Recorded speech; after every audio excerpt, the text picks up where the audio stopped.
Welcome friends, எல்லாம் எப்படி இருக்கீங்க? இன்றைக்கி எறா கிரேவி செய்ய போகிறோம். எப்படி செய்யலாம் வாங்க போய் பார்க்கலாம். சட்டியை வச்சுட்டு எண்ணெய், சோம்பு, சீரகம், லவங்கம் ஒரு 5 அதெல்லாம் பொரிஞ்ச பிறகு நான் கட் பண்ணி வச்சுருக்கிறேன் 4 வெங்காயம் சேர்த்துக்கிறேன்.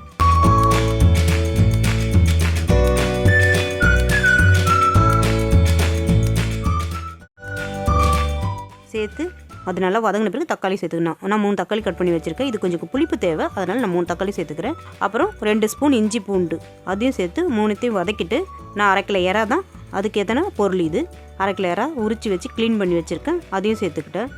காஞ்ச மிளகாய் எடுத்து நான் ஊற வச்சு மிக்சியில் போட்டு அரைச்சி வச்சுருக்கேன். நல்லா எக்ஸ்ட்ரா அரைச்சி வச்சுருக்கேன். அதுதான் இந்த எறாவில் நான் சேர்த்துக்க போகிறேன். அதுக்கு பிறகு ஒரே 1 ஸ்பூன் கரம் மசாலா தூள், 1/2 ஸ்பூன் மஞ்சத்தூள், இது எல்லாத்தையும் சேர்த்துட்டு அந்த நம்ம மசாலாலாம் போட்டுட்டு அதை கொஞ்சோண்டு ஒரு 2 வாட்டி கிண்டிட்டு அதுக்கு பிறகு தேவையான உப்பு போட்டுக்கலாம்.